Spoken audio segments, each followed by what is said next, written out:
కాదా? బకాయిలు పెట్టలేదా? ఒక్క నిమిషం, బకాయిలు పెట్టలేదా మీరు?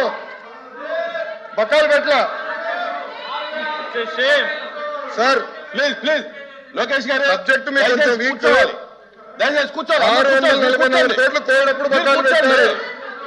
కూర్చోండి మంత్రి గారు. 2021 Q4 683 కోట్లు బకాయిలు. 23, 24 Q2, Q3, Q4 1753 కోట్లు బకాయిలు. మీ టైంలో బకాయిలు పెట్టి ఎంటీఎస్ మీ టైంలో 895 కోట్లు బకాయిలు పెట్టి మీరు మమ్మల్ని అడుగుతారు సార్? లోకేష్ గారు అందుకే మీరు బీఎస్సీలో తీసుకురాలా. మీరు బీఎస్సీలో అందుకే తీసుకురాలే subject. Come to BSc, we will debate. I'm ready to debate on education.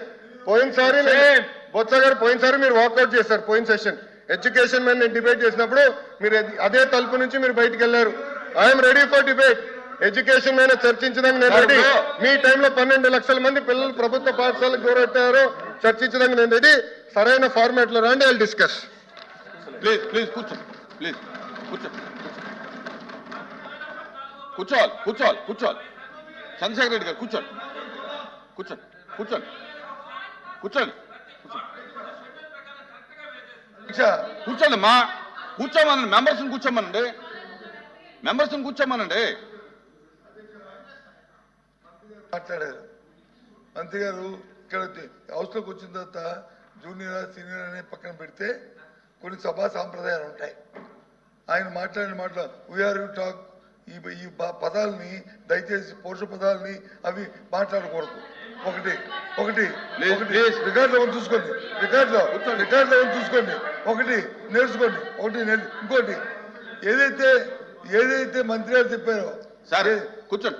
ఒక నిమిషం, ఒక సెకండ్ సార్. ఆయన చెప్పింది ఏదైతే మంత్రి గారు చెప్పారో 400 కోట్లు 4000 కోట్లు మేము బకాయి పెట్టామని, అవన్నీ వాస్తవ విరుద్ధం.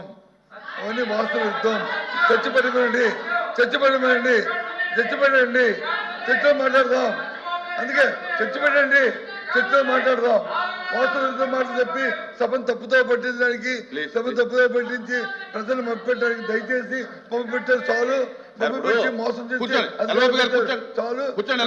ఇంకా ఇక్కడ నుంచి అనుకోండి. మంత్రి గారు వాయిదా తీర్మానం తిరస్కరించిన తర్వాత దాని మీద ప్రభుత్వం తరపున మీరు వాదనగా దిగటం, మీరు క్లారిఫికేషన్ ఇవ్వటం అనేది అది కాదు. దయచేసి ఒకవేళ మీరు అలౌ చేయమంటే కనుక రేపు వాయిదా తీర్మానం ఇస్తే నేను అలౌ చేస్తాను. ఈవేళ ఈ సబ్జెక్ట్ తిరస్కరించాను, ఇది అయిపోయింది, క్లోజ్. రేపు ఒకవేళ మీ ప్రభుత్వం సిద్ధంగా వినండి ప్రభుత్వం సిద్ధంగా ఉంటే కనుక రేపు వాయిదా తీర్మానం ఇస్తే నేను మీరు అలౌ చేయమంటే అలౌ చేస్తాను. మొత్తం వద్దా సార్? బీఎస్సీలో డిస్కషన్ వద్దా సార్? ఏదండి బీఎస్సీలో కావాలి. ఎట్లా సార్? మన బీఎస్సీలో ఒకటి మాట్లాడతారు, ఇక్కడికి వచ్చి రోజు సభను డిస్టర్బ్ చేయడమే లక్ష్యంగా పెట్టుకుని రోజు అసలు సంబంధం లేనటువంటి అంశాలు.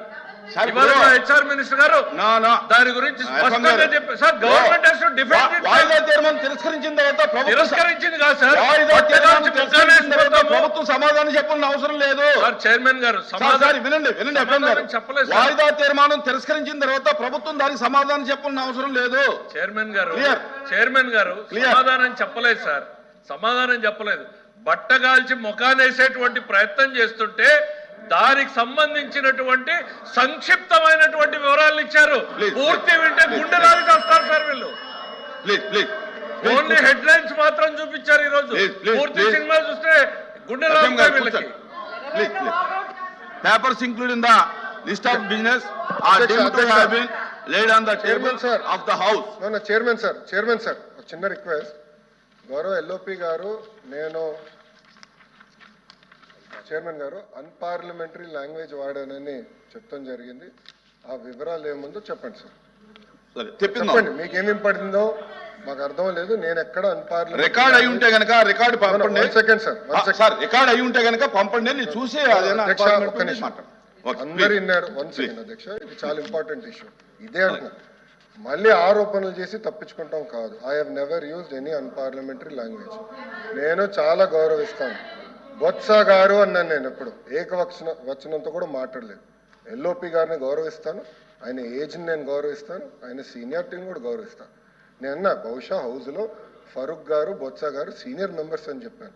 అంటే వాళ్ళు సీనియారిటీ నేను అడగండి. ఫరూక్ గారు నేను ఎంత గౌరవిస్తానో మా సభ్యులందరికీ తెలుసు అధ్యక్ష. దయచేసి ఏదైనా అభ్యంతరం ఉంటే చూద్దాం, దాంట్లో ఏదైనా అభ్యంతరం ఉంటే చూద్దాం. Please. I am to announce to the House that I have received the following message